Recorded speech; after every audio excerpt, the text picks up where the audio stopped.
जात आहेत आणि अधिकारी काय म्हणतो तो पहा. साहेब, मला माझ्या अभिव्यक्ती स्वातंत्र्याचा वापर करून शांततेत सभा घ्यायची आहे. तुम्ही परवानगी का नाकारत आहात? हा माझा मूलभूत हक्क आहे. तू कोण आहेस? मी परवानगी नाकारली आहे. बस जा इथून, अन्यथा तुला कोठडीत टाकेल. पण साहेब, संविधानाने मला हा अधिकार दिला आहे. कलम 19 नुसार शांततेत सभा घेण्याचे, करण्याचे, विचार मांडण्याचे मला स्वातंत्र्य आहे. ते तुम्ही का हिरावून घेत आहात? तो माझा हक्क आहे. तो संविधानाने मला दिला आहे. संविधान हा फक्त पुस्तकाची शेत. इथे फक्त माझी सत्ता चालते. समजलं का? जा इथून.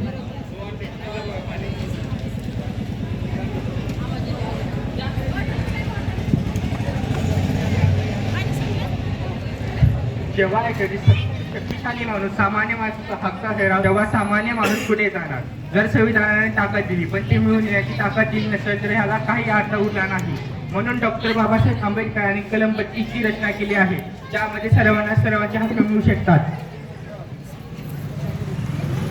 नामदार, माझ्या मूलभूत हक्कांचे उल्लंघन झाले आहे. मला न्याय हवा आहे. न्याय द्या.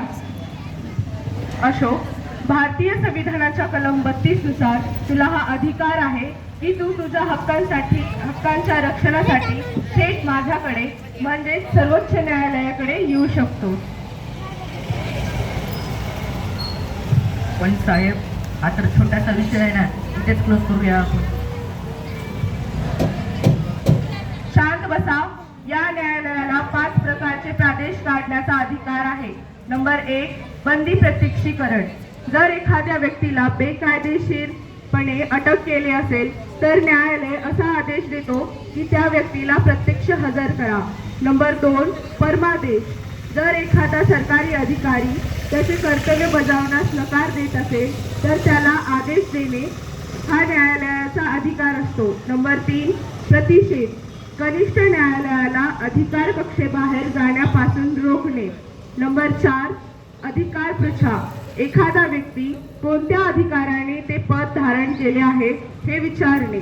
नंबर 5, उत्प्रेक्षण. कनिष्ठ न्यायालय निर्णय रद्द करू शकतो. या प्रकरणात मी परमादेश म्हणजेच जर एखादा अधिकारी, सरकारी अधिकारी त्याचे कर्तव्य बजावण्यास नकार देत असेल तर आदेश देऊ शकतो. या प्रसंगात मी परमादेश जारी करत आहे. तात्काळ सर्व अधिकाऱ्यांनी कायद्यानुसार प्रक्रिया राबवावी आणि नागरिकांच्या हक्कांचा आदर करावा. आज मला समजले की कायदा फक्त कागद तर तो माझ्या पाठीशी उभा आहे. कलम 32 मुळे आज मी सुरक्षित आहे. धन्य बाबासाहेब, धन्य. तुम्ही जर सर्व हक्क अधिकार देऊनही तर कलम 32 दिलो नसतो तर शिक्षणापासून वंचित राहिलो असतो. पण मी आज आनंदी आहे.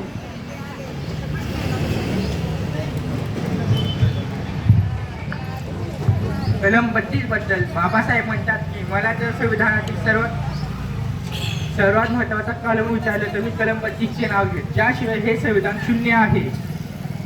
कलम 32 आमची काठी आहे. कलम 32 आमची ढाल आहे. कलम 32 आमची तलवार आहे. जय भीम.